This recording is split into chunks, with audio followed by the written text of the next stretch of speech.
Selamat pagi pemirsa, amarah alam rupanya belum akan mereda ketika pandemi COVID-19 baru saja mulai menghentikan amuknya. Musim kemarau yang diprediksi akan lebih panas dan lebih panjang pada tahun ini siap menghadang.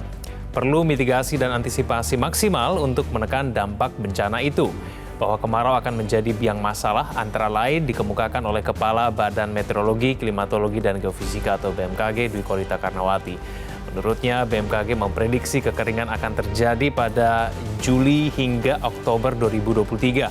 Kekeringan pun diperkirakan tergolong parah setara dengan kejadian serupa pada tahun 2019. Pemirsa, inilah editorial Media Indonesia edisi Sabtu 10 Juni 2023 dengan tema Di Ambang Bencana Kekeringan bersama saya Kevin Egan. Para pemirsa juga bisa berpartisipasi dan berinteraksi melalui telepon interaktif di nomor 021 583 9900. Dan pagi hari ini telah hadir bersama saya di studio ada anggota Dewan Redaksi Media Group, Kania Sutisnawinata. Mbak Kania, selamat pagi Mbak Kania. Selamat pagi Egan. Ya, terima kasih atas waktunya Mbak Kania. Apa kabar? Mbak Kania, kita akan berbicara dulu mengenai beberapa topik hangat yang dibicarakan di edisi Media Indonesia pada hari ini. Ya. Yang pertama tentu saya berkaitan dengan putusan MK yang kemarin dipastikan oleh pemerintah akan berlaku untuk pimpinan KPK saat ini. Ya. Ini menjadi perhatian dan menjadi pertanyaan Mbak Kania karena kemudian sebetulnya tidak ada putusan MK yang menyebutkan putusan ini harus berlaku pada masa jabatan pimpinan KPK pada saat ini. Nah, ini bagaimana Mbak Kania? Iya, ini bagaimana ya kalau ini banyak pakar yang sudah mengatakan tidak seharusnya putusan MK itu tidak berlaku surut. Misalnya ada pakar hukum tata negara Ferry Amsari yang juga sempat diwawancarai saat breaking news ya kemarin di Metro TV itu mengatakan bahwa selain patuh terhadap putusan MK yang final dan mengikat, kita juga harus patuh bahwa putusan MK itu perspektifnya ke depan, bukan ke belakang. Dan kemudian juga ditambahkan oleh Ferry bahwa sifat pemberlakuan hukum yang retroaktif itu tidak diperkenankan oleh konstitusi, tidak diperkenankan oleh prinsip hukum yang berlaku universal termasuk di Indonesia. Begitu. Jadi ada beberapa pakar lah yang mengatakan dan tidak setuju begitu dengan interpretasi yang seperti itu. Tapi pada kenyataannya kemudian yang tidak seharusnya itu yang sudah dipilih oleh pemerintah begitu ya, bahwa ada penambahan 1 tahun masa jabatan KPK.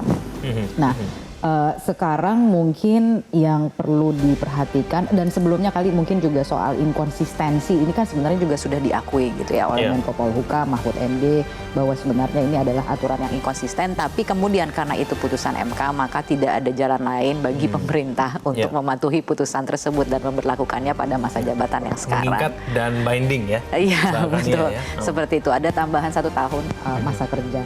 Nah, ini yang kemudian juga saya teringat beberapa waktu yang lalu saya sempat berbincang-bincang juga, wawancara gitu dengan salah satu pakar hukum juga, Bivitri Susanti, yang mengatakan bahwa ini ada konsekuensinya ketika ada penambahan 1 tahun masa kerja.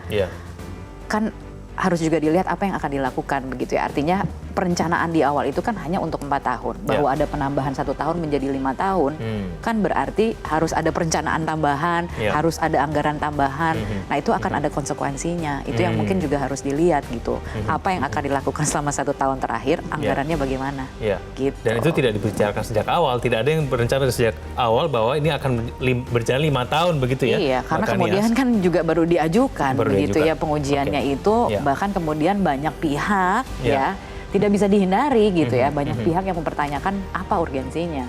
Dan bahkan juga dari Saud Situmorang yang juga adalah mantan komisioner KPK mempertanyakan ada apa begitu ya. Artinya kok ya sepertinya kayak ada skenario dan lain sebagainya begitu ya, bahwa ini sebenarnya memang sudah direncanakan gitu, ada skenario yang memang ingin meloloskan masa jabatan 1 tahun ini sehingga akhirnya ya paling tidak kalau dikaitkan dengan Pilpres 2024 ya begitu. Jangan-jangan itu nggak salah juga ya Mbak Kania ya, kalau dikaitkan dengan pemilihan presiden 2024. Ada banyak sekali gitu ya pendapat yang kita bisa dengarkan ya, tergantung dari kita ya bagaimana kemudian memaknainya.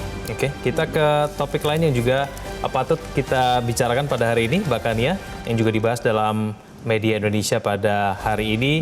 Ini mengenai kekerasan seksual di industri garmen yang ternyata cukup tinggi. Cukup tinggi Mbak Kania. Ini kalau kita mencermati mengenai angka-angkanya, ini 56,5% dari 773 buruh perempuan yang bekerja di 38 perusahaan garmen pernah mengalami pelecehan seksual. Dan kemudian 93,6%-nya tidak melaporkan pelecehan seksual ini. Ini Cukup mencengangkan ya. Mencengangkan dan menyedihkan sekali ya. Menyedihkan. Bahkan ya, Tapi memang tidak, ya artinya gini ya, kalau kita melihat industri garmen di Indonesia ya, tidak bisa dipungkiri sangat bergantung pada pekerja perempuan, dikatakan seperti itu ya. Karena memang dominan begitu pekerja perempuan di industri garmen. Dan kita teringat ada beberapa waktu yang lalu ya kasus staycation yang di Cikarang itu begitu ya. Artinya ini kemudian memang menuntut adanya solusi untuk mengatasi kasus kekerasan seksual ini gitu ya. Nah, kemudian yang perlu kita apresiasi adalah bahwa ada Kemenaker yang keputusan Menteri Ketenagakerjaan RI Kemenaker nomor 88 tahun 2023 ini adalah Kemenaker terbaru untuk mengatasi hal tersebut. Jadi ini akan menjadi pedoman untuk melakukan pencegahan dan penanganan kekerasan seksual di tempat kerja begitu. Jadi saya merasa bahwa ini adalah sesuatu yang sangat mengembirakan begitu karena paling tidak yang diatur gitu ya dalam Kemenaker itu bagaimana kemudian nanti akan ada pembentukan satgas ya,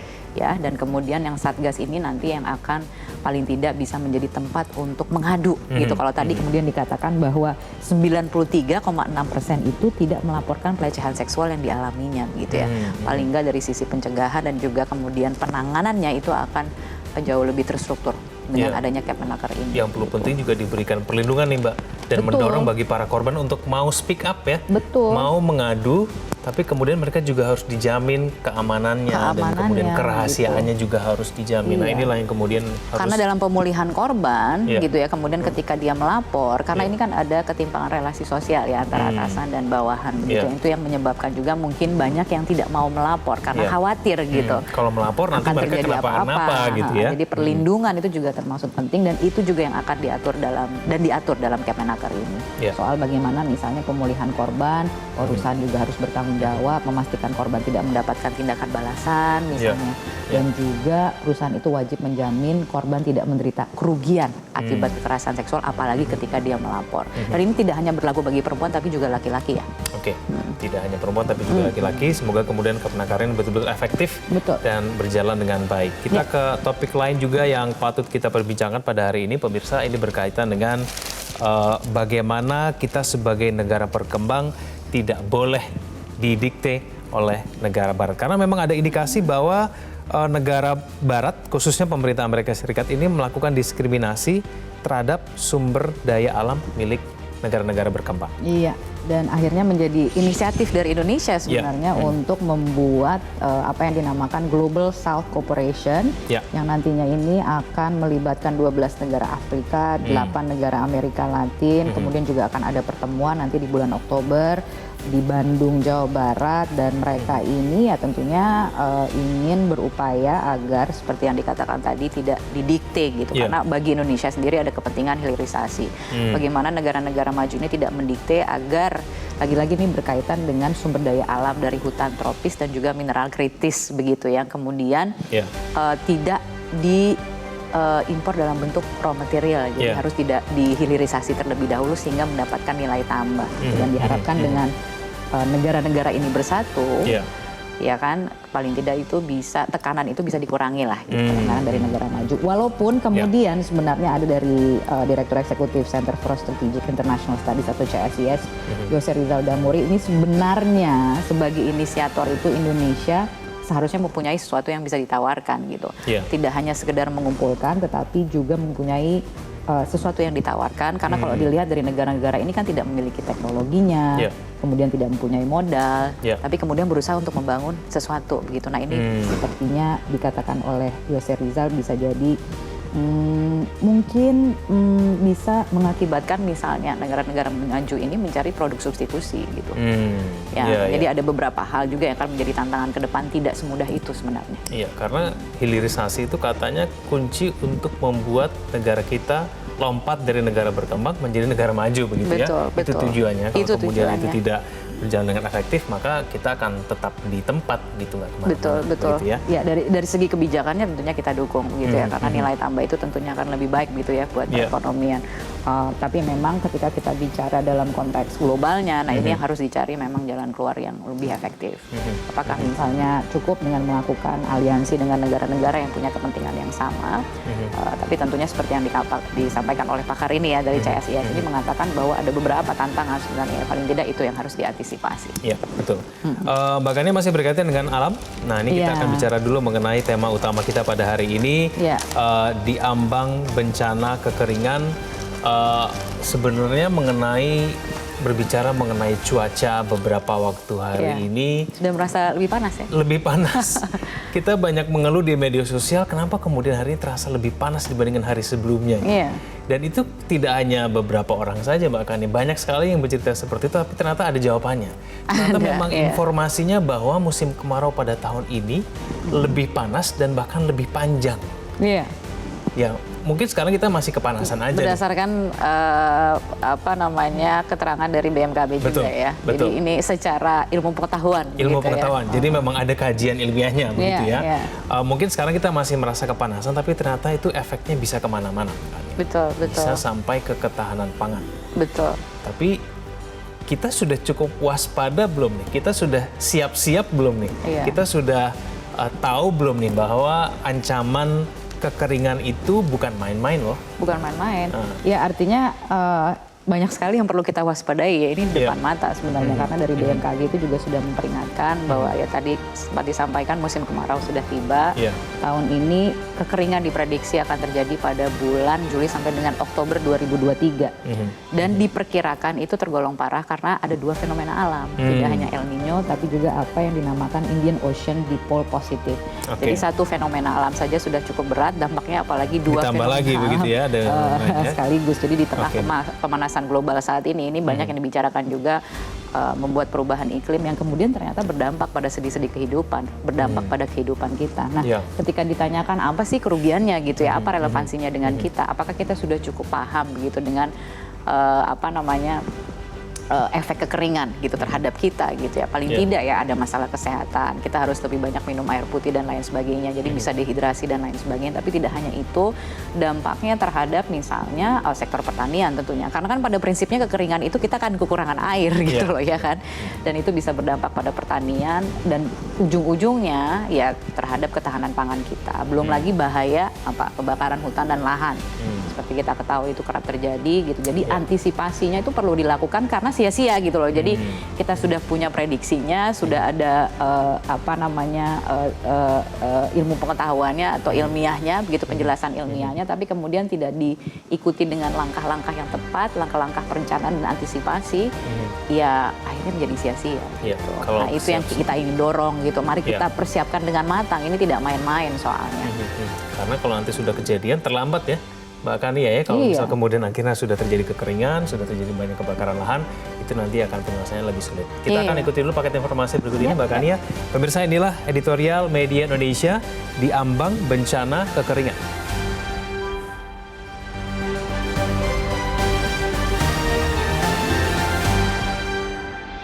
Editorial di ambang bencana kekeringan.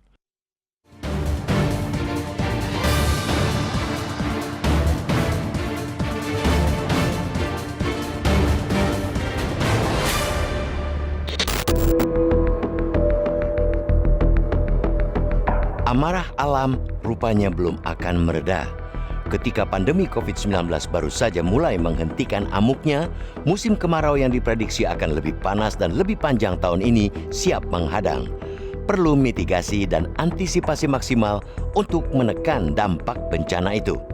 Bahwa kemarau akan menjadi biang masalah antara lain dikemukakan Kepala Badan Meteorologi, Klimatologi, dan Geofisika atau BMKG, Dwi Korita Karnawati. Menurutnya, BMKG memprediksi kekeringan akan terjadi pada Juli hingga Oktober 2023. Kekeringan pun diperkirakan tergolong parah, setara dengan kejadian serupa pada 2019. Kekeringan sulit untuk dihindari karena fenomena alam yang tak bersahabat. Bukan hanya karena El Nino, fenomena Indian Ocean Dipole Positive memperparah situasi dan kondisi. Kombinasi keduanya dapat menyebabkan dampak yang lebih kuat atau signifikan karena kemarau yang lebih panas dengan durasi lebih lama. Alam memang punya hukum sendiri. Dinamikanya bisa berimplikasi buruk terhadap manusia ketika manusia tak bersahabat atau bahkan merusak alam. Pemanasan global akibat ulah manusia yang memicu perubahan iklim gila-gilaan telah dan akan membuat hidup manusia lebih sulit. menjadi hal yang lumrah ketika bumi yang semakin panas mengakibatkan kekeringan parah. Di lain waktu, hujan yang tak terkendali menyebabkan banjir di banyak tempat di banyak negara, termasuk di negara kita. Musim penghujan, kebanjiran. Musim kemarau, kekeringan telah menjadi kebiasaan baru, kebiasaan yang tentu saja tak kita harapkan. Apapun, kita harus mau dan siap menghadapi anomali alam. Sebagai manusia yang punya akal, kita juga beruntung karena bisa semakin tepat memprediksi gejolak alam termasuk kemarau dan kekeringan di depan mata. Namun percuma punya akal jika kita mengesampingkan prediksi-prediksi itu. Prediksi adalah bekal untuk mengantisipasi sekaligus menghadapi situasi terburuk sekalipun. Pada konteks itulah kita mendesak pemerintah, baik pusat maupun daerah, untuk terus mematangkan kesiapan menghadapi kemarau dan kekeringan. Patut dicatat, kekeringan tak hanya akan berdampak langsung pada orang per orang, tapi juga berakibat jangka panjang terkait dengan ketahanan pangan. Kemarau dan kekeringan sudah kerap pula memicu kebakaran lahan dan hutan, tak cuma membuat rakyat kita dan negara tetangga sesak nafas. Mengoptimalisasi fungsi infrastruktur sumber daya air seperti waduk, embung, kolam retensi, dan penyimpanan air buatan lainnya adalah kemestian sejak sekarang. Percuma pemerintah masif membangun waduk, membuat puluhan ribu embung, jika tak bisa dimanfaatkan untuk mengatasi krisis air. Begitu banyak uang rakyat yang dihabiskan untuk membangunnya sehingga harus dipastikan ia memang berfaedah buat rakyat. Beralih ke tanaman pangan yang lebih tahan kekurangan air juga mesti digalakkan. Kita menyambut baik sejumlah daerah yang telah menginisiasi langkah itu dengan meminta petani menanam padi atau palawija yang tak butuh banyak air. Alam boleh sedang tak bersahabat, tetapi kita tak boleh menyerah begitu saja. Lebih penting dari semua itu, antisipasi jangka panjang mesti benar-benar dikedepankan. Saatnya kita mengimplementasikan betul pepatah bijak. Lebih baik mencegah daripada mengobati. Lebih baik kita jauh-jauh hari menabung hujan ketimbang pontang-panting di saat banjir atau kekeringan datang. Dengan menabung hujan, kita mencegah air semena-mena mengalir hingga mengakibatkan banjir saat musim penghujan. Membangun banyak embung, waduk, bendungan adalah salah satu cara menabung hujan, tapi itu belum cukup. Membuat sumur resapan adalah cara lain yang perlu digiatkan, bukannya malah ditentang karena alasan politik. Mengubah kebiasaan warga agar lebih ramah dengan air juga penting. Bukan waktunya lagi kita boros air. Tanpa kepedulian bersama, air akan semakin susah didapat. Kita pun semakin sering disambangi kekeringan.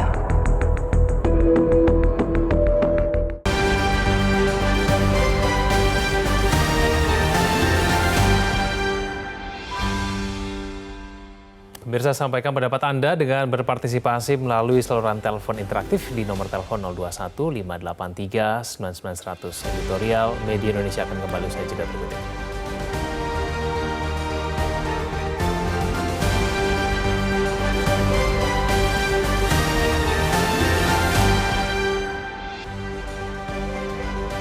Ya, pemirsa, untuk membahas tema editorial Media Indonesia pada hari ini kita telah terhubung melalui sambungan telepon dengan Kepala BMKG, Wiko Rita Karnawati. Bu Rita, selamat pagi. Selamat pagi Mas Egan dan Mbak Tania. Assalamualaikum warahmatullahi wabarakatuh. Ya, waalaikumsalam. Bu Rita, kalau kita bicara mengenai musim kemarau pada tahun ini, seberapa parah sih dampaknya perkiraan dari BMKG? Jadi seperti yang kami sampaikan sebelumnya, kurang lebih, jadi fenomenanya kurang lebih mirip tahun 2019. Terjadi El Nino dan bersamaan dengan Indian Ocean Dipole Mode positif. Seperti itu, terjadi kekeringan, kemudian banyak terjadi hotspot atau titik-titik panas, sehingga peluang terjadinya karhutla meningkat. Dan juga tentunya akan mengganggu pertanian ya, dan juga potensi mengganggu kehidupan masyarakat karena kering, demikian. Bu Rita, tapi betul Bu kalau dikatakan bahwa musim kemarau tahun ini akan menjadi musim kemarau yang terpanjang dan terparah begitu dibandingkan dengan tahun-tahun sebelumnya? Kalau dibandingkan dengan tahun 2020, 2021 dan 2022 benar. Ya. Seperti itu. Tapi kalau dengan tahun 2015-16 insya Allah tidak. Karena yang paling parah masih 2015-2016 seperti itu. Oke, baik. Menyikapi mengenai hal ini Bu Rita, kita sudah siap-siap belum nih? Kita sudah melakukan antisipasi belum? Sebetulnya kan hal ini sudah terdeteksi sejak awal tahun. Saat itu bulan Januari, sehingga saat itu kami berkoordinasi dengan Kementerian KLHK, BNPB, dan PUPR. Waktu itu tantangan pertama bulan Februari itu sudah terjadi kemarau yang pertama di Riau. Sehingga saat itu kita fokus di sana untuk mencegah karhutla. Kemudian ini tantangan berikutnya yang kedua, masuk Juni, Juli, terutama Juli ya. Nah, sehingga kami menyiapkan ini teknologi modifikasi cuaca itu mulai Maret. Karena lahan yang harus, jadi dengan teknologi itu kita lakukan pengendalian hujan agar bisa turun di lahan-lahan gambut dan juga di waduk-waduk untuk ini pengisian waduk. Sehingga waktu itu memanfaatkan hujan. Mumpung masih musim hujan, kita himbau masyarakat untuk menampung, menyimpan atau menabung hujan. Jadi persiapannya sebetulnya beberapa bulan yang lalu, dan sekarang ini sudah saatnya mulai memasuki musim kemarau. Demikian. Bu Rita, seberapa efektif bisa menurunkan hujan metode mengenai modifikasi cuaca ini, Bu? Kalau dilakukannya saat musim hujan, jadi waktu itu di bulan Februari, Maret, April, awal Mei ini karena sudah dilakukan ya, jadi itu alhamdulillah bisa. Tapi kalau sekarang sudah masuk Juni, ini awan-awan yang akan disemai dan dipaksa turun menjadi hujan sudah semakin berkurang. Jadi kalau akhir Juni, Juli itu sudah nggak sulit karena benih hujannya itu sudah nggak ada. Makanya kami meminta dijalankan saat itu Februari, Maret, April. Awal Mei masih bisa, seperti itu. Nah ini jadi kira-kira dengan agak terlambat. Oke, kira-kira kita bisa terhindar tidak sih Bu dari kekeringan lalu kemudian bencana kebakaran lahan kalau misalnya memang antisipasinya itu sudah dilakukan? Nah, ini juga tergantung sikap masyarakat atau pihak-pihak, semua pihak. Poinnya lahannya itu saat ini sangat mudah terbakar, sehingga semestinya tidak menyulut ya, memicu seperti itu. Jadi ini memang harus perlu pengawasan di lapangan ya, itu agar yang dikhawatirkan adalah terbakarnya lahan dan kekurangan air. Nah, semoga saja waktu sekitar Februari Maret itu koordinasi dengan PUPR untuk pengisian waduk-waduk. Kalau tampungannya itu perhitungannya tepat, insya Allah tidak separah 2019. Karena 2019 itu mohon maaf agak kurang persiapan kan ya. Kalau ini kan pengalaman 2019. Nah, jadi tetap ya kita harus berusaha. Seperti itu. Tapi pemerintah pusat maupun pemerintah daerah ini betul-betul menganggap kemarau tahun ini memberikan ancaman yang lebih tidak sih? Antisipasinya sudah dimulai atau belum nih Bu Rita menurut Anda? Nah, antisipasi kami mulai sejak Februari atau akhir Januari melalui langsung ke Presiden. Kemudian ke jajaran kementerian terkait, bahkan ada beberapa rapat koordinasi dengan para Menko. Nah, ke daerah-daerah kami dengan para gubernur. Kami juga Oke. melakukan kunjungan koordinasi di daerah. Insya Allah langkahnya, perhitungannya tepat insya Allah. Dan tidak ada gangguan di lapangan. Maksudnya jangan sampai ada yang nekat untuk menyulut api dan seterusnya. Itu semoga tidak terjadi. Oke. Bu Rita, ini daerah-daerah mana saja Bu yang paling rawan terjadi kekeringan? Dan maksudnya kekeringan itu seperti apa sih, Bu Rita? Nah, kekeringan ini gambarannya yang mudah ya. Kalau kondisi normal, normal ini curah hujan 20 mm sampai 30 mm, bahkan bisa sampai 50 mm, itu untuk 1 hari. Nah, kalau nanti sudah masuk kekeringan, curah hujan yang harusnya untuk 1 hari, ini terjadi dalam 1 bulan. Jadi bisa dibayangkan. Jadi ketersediaan air menjadi sangat berkurang. Bahkan bisa sama sekali di beberapa wilayah tidak ada hujan sama sekali.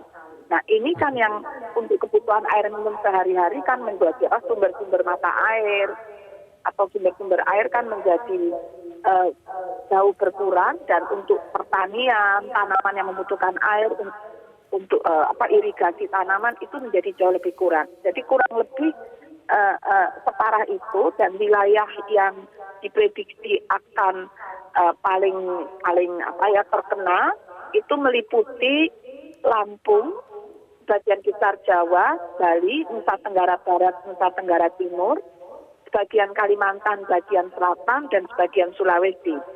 Namun berjalannya waktu setelah Juli ini semakin meluas. Bahkan Sumatera semakin meluas. Ini Juli, Juni itu Sumatera juga hampir merata. Jawa ini yang paling merata sampai Nusa Tenggara Timur ya, Barat, Timur termasuk Bali. Nah, Kalimantan juga demikian. Oke, baik. Bu Rita, terima kasih telah hadir bersama kami melalui sambungan telepon. Selamat pagi, Bu Rita. Terima kasih. Selamat pagi, selamat bertugas Mbak Kania dan Mas Edam. Assalamualaikum. Waalaikumsalam. Terima kasih Bu Diko Rita Karnawati. Pemirsa, kembali kami ingatkan kepada Anda, apabila Anda ingin berpartisipasi, Anda bisa kontak kami di nomor telepon interaktif di nomor 021 583 99100. Kami akan kembali usai jeda berikut ini.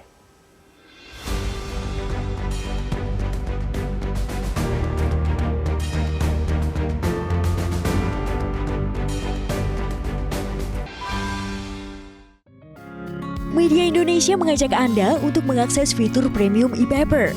Dengan sajian konten berbasis intelektual dan meneguhkan kebangsaan, Media Indonesia tampil dengan lebih dinamis melalui e-paper Media Indonesia yang dapat Anda akses kapan saja, di mana saja. Caranya mudah, download aplikasi Media Indonesia di Android atau ketik link e-paper.mediaindonesia.com atau bisa scan QR Code pada layar kaca Anda.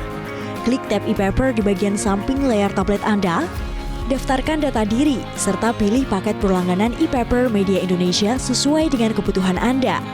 Nikmati juga bonus spesial tambahan 4 halaman rubrik fokus setiap hari. Semua bisa Anda dapatkan hanya di e-paper Media Indonesia. Untuk informasi lebih lanjut, hubungi customer service di nomor 0811 1201 2018 atau kunjungi media sosial @Media Indonesia. Media Indonesia, referensi bangsa. Kembali bersama kami di editorial Media Indonesia. Pemirsa, kita akan langsung menyapa penelpon kita pada pagi hari ini. Yang pertama ada Pak John Veto dari Batam. Pak John, selamat pagi. Selamat pagi Mas Kevin, selamat pagi Mbak Kania, salam sehat selalu. Ya, salam sehat Pak John. Pak John, apa tanggapan Anda berkaitan dengan ancaman kekeringan pada tahun ini?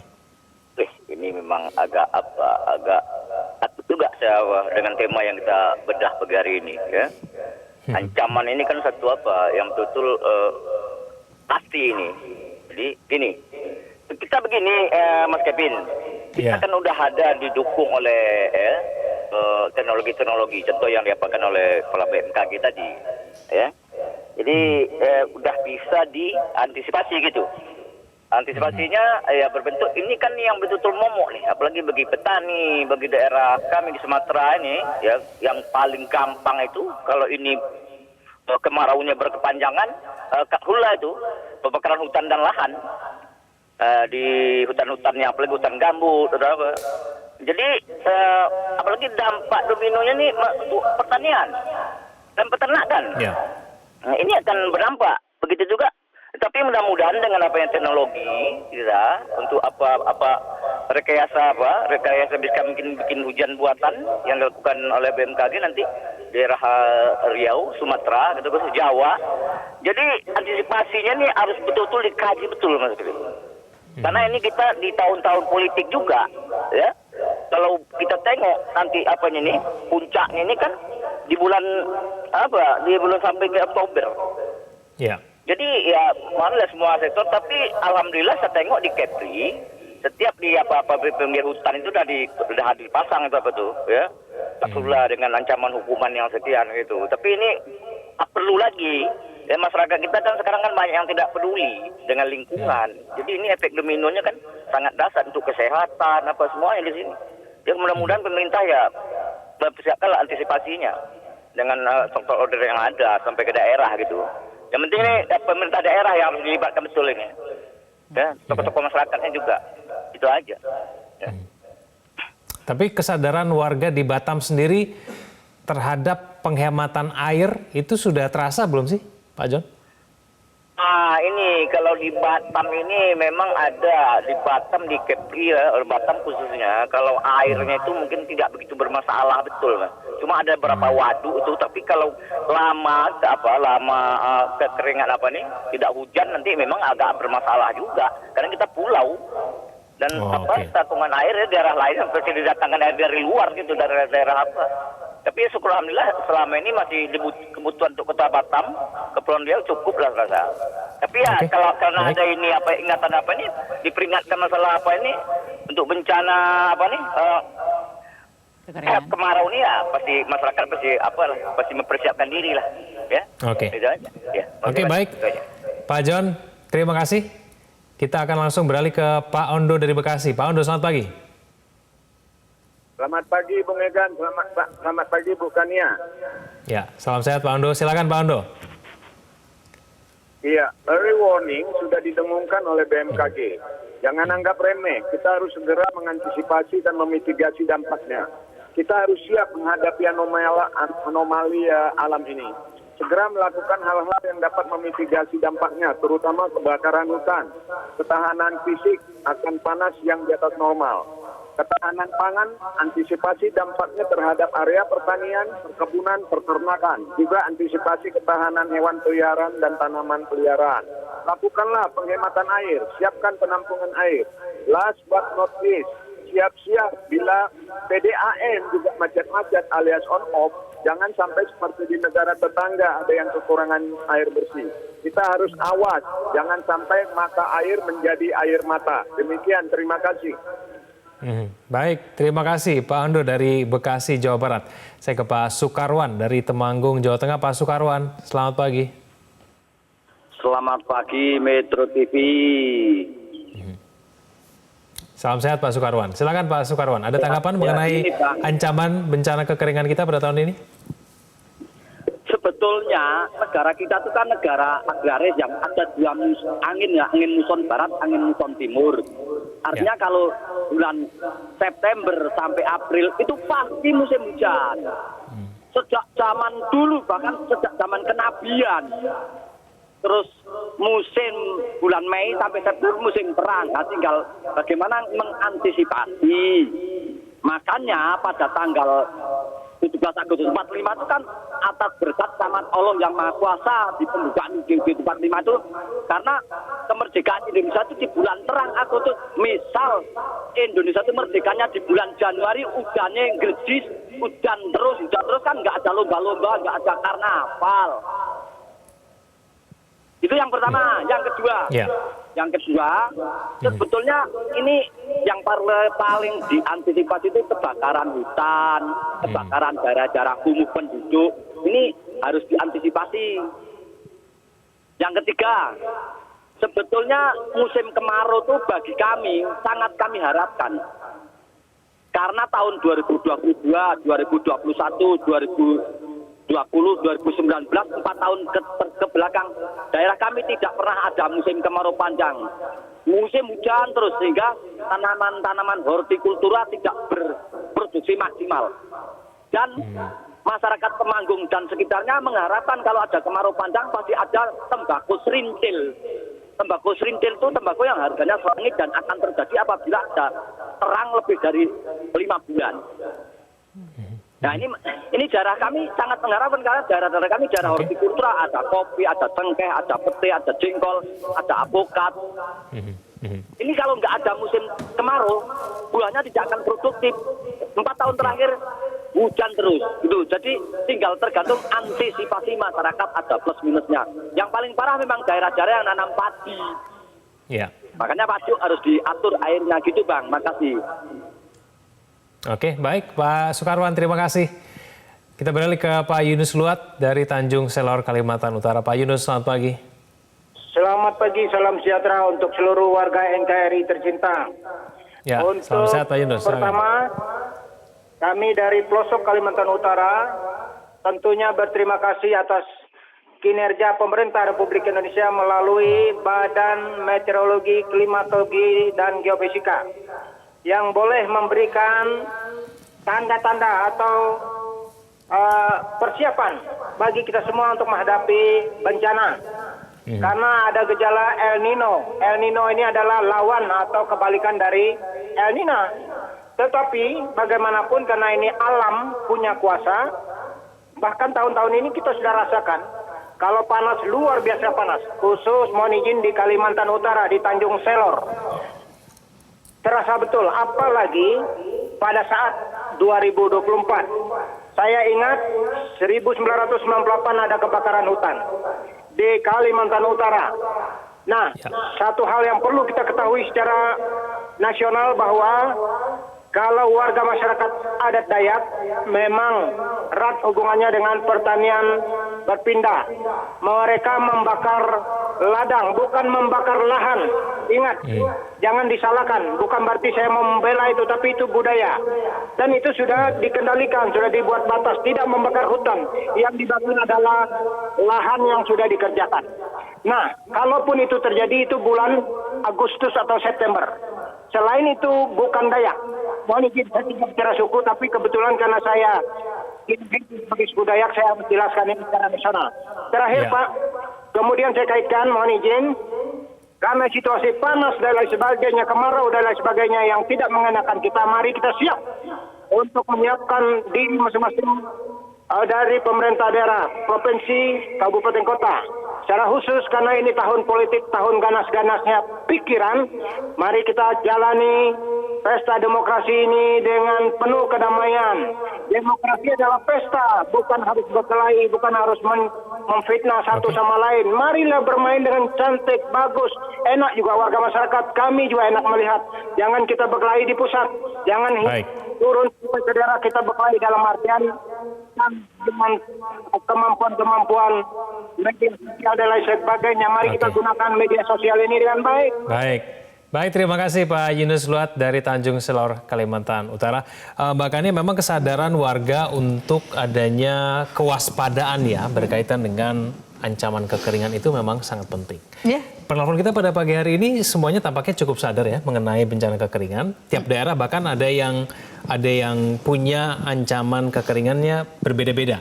Temanggung tadi malah justru berharap bahwa kemarau itu penting sebetulnya untuk hasil pertanian mereka. Berbeda juga dengan Kalimantan Utara yang mungkin cara mengantisipasi pasti akan berbeda-beda gitu ya. Artinya kalau di awal tadi kan Pak John mengatakan agak takut juga ya. Ini bukan untuk menakut-nakuti, tapi untuk meningkatkan kewaspadaan dan juga untuk bersiap diri. Yang paling penting adalah itu. Nah, persiapan itu juga berbeda-beda untuk masing-masing daerah gitu ya. Artinya ketika tadi kita juga mendengarkan dari Pak Sukarwan, justru itu yang kami tunggu-tunggu gitu. Karena berkaitan juga dengan hasil pangan di wilayah tersebut. Misalnya hortikultura tadi kan disebut beberapa jenis. Memang itu yang kemudian bisa diantisipasi untuk daerah-daerah lainnya juga gitu ya. Ketika misalnya kalau kita bicara soal teknologi pangan dan kemudian juga soal apa sih sebenarnya pangan gitu yang mungkin bisa dimanfaatkan dalam situasi kemarau seperti sekarang ini, di mana ada tanaman-tanaman yang memang tidak membutuhkan banyak air, kan bisa langsung. Itu antisipasinya memang berbeda-beda ya. Saya bukan pakarnya begitu ya, tapi artinya yang paling penting adalah bagaimana kita semua punya kepedulian yang sama gitu. Bahwa dikatakan sebenarnya kan tadi di awal sempat ada yang mengatakan masyarakat itu tidak peduli, kita harus peduli gitu. Bahwa yang sekarang terjadi, kalau misalnya dibandingkan tadi kan juga ada yang mengatakan bahwa ini kan musim kemarau sebenarnya udah dari dulu kita tahu itu terjadi di bulan-bulan tersebut. Tapi memang semakin kesini, lagi-lagi tadi kita bicara soal fenomena alam, hukum alam itu berbeda. Fenomena alam bahkan terjadi dua sekaligus, tidak hanya El Nino tapi ada tambahannya lagi yang diperkirakan itu akan membuat menjadi parah situasinya. Yang paling penting adalah bagaimana kita mempersiapkan diri. Nah tadi kan di awal kita sudah sempat wawancara juga dengan Bu Rita yang menyampaikan bahwa persiapan panjang itu sudah dilakukan gitu ya, bahkan dari bulan Februari itu sudah kemarau, April, Mei. Dan kemudian juga ada modifikasi cuaca yang dilakukan. Tapi lagi-lagi modifikasi cuaca itu kan membutuhkan awan gitu ya. Jadi bisa dilakukan ketika awan ada. Tapi kalau sudah memasuki bulan Juni dan Juli yang tadi disampaikan, ini kita semua mengutip mengutip informasi dari BMKG gitu, apa yang disampaikan gitu. Tapi akhirnya akan diuji bukan ketika misalnya sudah dilakukan penampungan air. Yang paling penting itu kan air minum ya. Kalau kita melihat dulu kan paling tidak di Malaysia waktu itu kita sempat melihat di medsos gitu viral bagaimana kemudian warga Malaysia itu berbondong-bondong membeli air minum dan lain sebagainya gitu, panic buying yang terjadi itu kan kita tidak mau seperti itu karena kita maunya ada persiapan juga gitu. Nah tapi itu yang kemudian nanti akan diuji bukan gitu di bulan-bulan yang dikatakan akan menjadi puncaknya, misalnya bulan Agustus gitu yang dikatakan akan menjadi puncaknya dan diperkirakan akan berakhir di bulan Oktober ya gitu ya. Semoga nggak ngaret ya Mbak Kania ya, nggak mundur lagi kemudian ke bulan-bulan sebelumnya. Soal kebakaran itu juga nanti kita bisa bahas juga ya. Baik, kita jeda dulu Mbak Kania. Pemirsa jangan kemana-mana, kami akan kembali.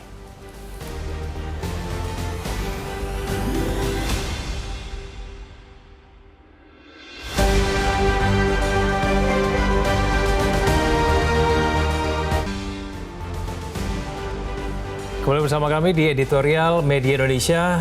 Mbak Kania, kalau kita bicara mengenai persiapan ya dalam musim kemarau ini kan berarti penting ya peran tidak hanya pemerintah pusat tapi kemudian juga pemerintah daerah. Nah pemerintah daerah kan juga harus tahu dan betul-betul harus bisa bersiap-siap jauh-jauh hari untuk menghadapi ancaman kekeringan pada tahun ini. Kira-kira udah siap apa belum ya? Bagaimana kemudian pemerintah daerah bisa kemudian merespon mengenai ancaman bahaya kekeringan ataupun musim kemarau yang lebih parah dibandingkan dengan tahun-tahun sebelumnya. Nah itu bagaimana nih Mbak Kania? Ya paling tidak ya dari informasi yang kita dapatkan ya paling tidak gitu ada beberapa daerah misalnya Kalimantan yang dikatakan adalah provinsi paling panas tuh ya. Tadi disampaikan oleh Bu Rita kan gitu. Nah kalau misalnya di Kalimantan misalnya ada potensi karhutla dan lain sebagainya. Ada beberapa yang memang sudah terdeteksi begitu yang biasanya rawan gitu ya. Ditambah lagi di tengah kekeringan seperti sekarang ini tentu antisipasinya harus di level daerah gitu yang artinya ada di lapangan. Nah, kemudian kalau kita melihat misalnya dari BPPD, Badan Penanggulangan Bencana Daerah misalnya untuk Kalimantan Barat gitu, ada sih sebenarnya persiapan yang dilakukan, antisipasi, berkoordinasi dengan kota kabupaten, patroli dan lain sebagainya itu sudah dilakukan gitu. Dan juga dari Pemprov sudah mengajukan permohonan bantuan misalnya untuk modifikasi cuaca. Lagi-lagi ini kan kita mau menabung air. Ke depan ini akan ada kekeringan, kita menabung air, tentu menabung airnya kan di awal gitu ya, dan berharap bahwa tabungan air ini nanti akan mencukupi gitu. Itu aja sih gitu. Karena kan kalau misalnya kebakaran terjadi itu juga butuh air gitu kan. Terus kemudian juga belum lagi misalnya untuk irigasi dan lain sebagainya gitu. Makanya diharapkan ketika tadi kita mendengar di awal Bu Rita mengatakan sudah berkoordinasi dengan PUPR misalnya begitu ya. Itu tentunya untuk memanfaatkan waduk dan lain sebagainya, embung-embung gitu. Ada banyak sebenarnya infrastruktur penampung yang sudah dibangun sekarang harus dimanfaatkan dan kita uji gitu. Karena memang ada kerentanan yang akan terjadi. Yang paling utama sebenarnya kan apa sih yang bisa kita lakukan gitu kan, masing-masing dari kita gitu kan. Ya paling tidak misalnya kalau tadi berulang kali dikatakan berhemat air itu mungkin agak kurang, ya saya tidak tahu ya gitu. Tapi mungkin kita juga perlu melakukan penghematan air, paling tidak tuh jangan boros air gitu. Itu kan hal-hal yang sekarang diajarkan ke anak kecil loh sebenarnya. Gitu. Sederhana sebetulnya. Sederhana gitu, ya kan. Dan ya ada beberapa sih sebenarnya kalau kita bicara teknologi gitu ya, itu teknologi yang berkaitan dengan macam-macam dengan pertanian dan lain sebagainya gitu. Itu yang mungkin nanti ke depan termasuk juga kayak produk-produk pertanian dan lain sebagainya. Kalau dari Kementerian Pertanian saya melihat juga ada beberapa langkah antisipasi sudah dilakukan. Yang pasti dinas-dinas ini pasti harus berkolaborasi. Satu hal misalnya soal kesehatan itu juga menjadi penting ya, karena kalau nanti di puncak kekeringan di musim kemarau rawan dehidrasi dan lain sebagainya, itu bisa menimbulkan masalah kesehatan juga gitu. Jadi memang mungkin ada beberapa tips yang bisa dibagikan gitu ya, misalnya lebih banyak minum air gitu supaya tidak dehidrasi dan lain sebagainya. Tapi kesadaran masyarakat untuk kemudian menghemat air, menjaga lingkungan, karena memang lingkungan kita kan sudah berbeda dibandingkan dengan tahun-tahun sebelumnya. Bahkan es yang ada di puncak Jayawijaya saja akan mencair tahun 2025. 2025 loh. 2025. Itu berarti 2 tahun lagi. 2 tahun lagi. Dan itu akan mengganggu ekosistem, bukan? Itu akan mengganggu ekosistem. Itu pernyataan dari Kepala BMKG. Ini kan sebenarnya tanda-tanda alamnya ini sudah ada ya, Mbak. Iya. Tapi kemudian kenapa kesadaran masyarakat itu tampaknya belum maksimal ya? Apakah karena mungkin memang belum banyak kampanye yang cukup masif begitu supaya kemudian masyarakat itu betul-betul waspada, betul-betul sadar bahwa penggunaan air itu sangat penting loh. Kita mau memasuki kekeringan nih, sebaiknya terutama air bersih ya. Air bersih. Air bersih. Air bersih. Banyak keluhan Mbak Kania, bahkan tidak hanya di daerah-daerah tertentu, tapi kemudian daerah-daerah yang mengeluhkan mengenai kualitas air yang memburuk itu ternyata makin banyak. Betul. Nah inilah kemudian yang itu menjadi tugas pemerintah, bukan? Nah, artinya itu itu pekerjaan yang besar ya gitu, yang kemudian memang harus menjadi perhatian ke depannya begitu. Paling tidak kita ingin bicara mengenai beberapa bulan ke depan ini gitu ya. Yang sebenarnya kalau dari BMKB mengatakan musim kemarau bahkan sudah tiba dari bulan Februari gitu kan untuk beberapa wilayah. Jadi memang Indonesia ini luas sekali, tapi akan merata di bulan Juni, Juli, Agustus. Jadi bisa Anda bayangkan gitu. Termasuk tadi kan sudah disebutkan wilayah-wilayahnya begitu. Nah, memang yang paling utama, kita harus persiapan yang ke depan ini dulu, bahwa kemudian ada juga kerentanan jangka panjangnya, apalagi kalau berkaitan dengan misalnya perubahan iklim gitu, yang semua orang tuh mungkin ada beberapa pihak yang masih belum mengakui bahwa telah terjadi pemanasan global, telah mengakibatkan perubahan iklim, tapi akan semakin terasa gitu dalam kehidupan kita sehari-hari, dan ini adalah salah satu contohnya. Dikatakan seperti itu ya, lagi-lagi saya ini banyak mengutip gitu ya. Tapi artinya mulai terasa gitu dalam kehidupan kita sehari-hari, paling tidak misalnya kita di Jakarta saat ini kan mulai terasa lebih panas. Kenapa ya? Bahkan di dalam ruangan sekalipun loh. Bahkan sebenarnya juga kalau untuk persiapan kekeringan ini yang untuk di wilayah Jakarta sudah ada misalnya tips-tips gitu, yang ketika kita bicara tips-tips gitu ya.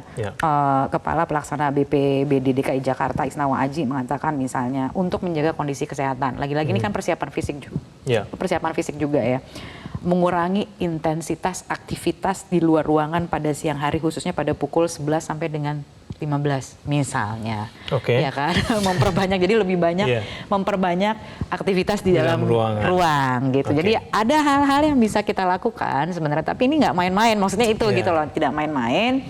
Dan kemudian paling tidak kita sudah punya teknologinya, kita sudah punya ilmu pengetahuannya, mari kita manfaatkan gitu saja. Tinggal dijalanin aja ya. Tinggal dijalanin, kita persiapkan, dan kemudian juga ya kalau kita bicara soal tanda-tanda alam tadi ya, sekali lagi gitu ya. Jadi saya ingin mengutip apa yang disampaikan di editorial, ada pepatah bijak mengatakan lebih baik mencegah daripada mengobati, bukan? Atau misalnya sedia payung sebelum hujan, walaupun yang kita hadapi ini kekeringan gitu ya, bukan hujan atau air yang berlimpah gitu. Karena kalau di Indonesia itu kita bicara mengenai pengalaman ya, Mbak Kania ya. Kalau misalnya musim hujan kita kebanjiran. Kalau musim kemarau kita kekeringan. Jadi ada kesan bahwa sebetulnya kita tidak betul-betul melakukan antisipasi mengenai forecast yang akan datang begitu loh. Ketika misalnya musim hujan, kita pasti kebanjiran. Tidak kemudian melakukan upaya masif untuk misalnya membersihkan gorong-gorong, misalnya hal-hal sederhana yang kemudian bisa membantu supaya kita tidak kebanjiran. Begitu juga dengan ketika mau datang musim kemarau nih. Nah, karena kemudian kejadian itu yang selalu berulang, ada kesan bahwa sebetulnya kita tidak betul-betul menganggap perkiraan cuaca ini serius begitu loh. Tidak menganggap bahwa kesan seperti itu ya. Kesannya seperti itu. Itulah kemudian kenapa kok selalu berulang ya? Kenapa kemudian setiap tahun kita selalu harus membicarakan mengenai kewaspadaan? Tapi kalau Karhutla paling tidak ya, kan datanya juga kalau kita lihat kan semakin titik hotspot itu kan setiap tahunnya juga semakin berkurang ya. Itu mungkin dampak dari kebijakan juga. Jadi harus fair juga begitu ya. Ada mungkin kalau kita melihat kan datanya juga cukup lengkap. Lagi pula kemudian Bu Rita mengatakan bahwa ini kan perbandingannya dengan 2019 lalu sebenarnya gitu. Jadi sudah pernah terjadi. Yang namanya El Nino ini sebenarnya sering banget di Indonesia gitu. kalau catatannya datanya 15 kali sudah pernah terjadi di Indonesia. Memang ada tahun-tahun yang lebih parah, ada tahun-tahun yang ringan, ada yang moderat gitu. Tapi di tahun ini kemudian dinyatakan agak lebih parah dari biasanya karena ada 2 fenomena alam gitu. Itu yang kemudian menjadi catatan juga. Jadi bersamaan begitu ya? Jadi secara bersamaan, apakah itu kemudian karena akibat pemanasan global, saya tidak tahu juga, itu mungkin bisa dijelaskan lebih lanjut gitu ya. Tapi ada beberapa hal positif gitu yang bisa kita ambil gitu ya. Kalau kita belajar dari pengalaman, banyak yang bisa kita lakukan. Paling tidak tuh misalnya tidak boros air, mulai menabung air. Mungkin saya tidak tahu apakah sudah telat ya karena kita sudah masuk di bulan Juni gitu ya. Udah nggak ada hujannya ya. Tapi paling tidak tuh ada yang bisa kita lakukan kok gitu. Sebagai warga negara ya. Gitu. Dan juga berharap pemerintah pusat dan daerah siap gitu dan memang telah menyiapkan dengan matang untuk menghadapi kekeringan ke depan. Ya, semoga ancaman kekeringan itu terhindar ya pada tahun ini. Terima kasih Mbak Kania pada pagi ini telah bergabung sama kami di Editorial Media Indonesia. Pemirsa, saatnya kita mengimplementasikan betul pepatah bijak, lebih baik mencegah daripada mengobati. Lebih baik kita jauh-jauh hari menabung hujan ketimbang pontang-panting di saat banjir atau kekeringan datang. Dengan menabung hujan, kita menyimpan air yang bisa dimanfaatkan pada saat dibutuhkan. Dengan menabung hujan, kita mencegah air semena-mena mengalir hingga mengakibatkan banjir pada saat musim penghujan. Membangun banyak embung, waduk, bendungan adalah salah satu cara menabung hujan. Akan tetapi itu belum cukup, membuat sumber resapan adalah cara lain yang perlu digiatkan, bukannya malah ditentang karena alasan politik. Mengubah kebiasaan warga agar lebih ramah dengan air juga penting, bukan waktunya lagi kita boros air. Tanpa kepedulian bersama, air akan semakin susah didapat, kita pun semakin sering disambangi dengan kekeringan. Terima kasih Anda telah menyaksikan Editorial Media Indonesia. Selamat pagi.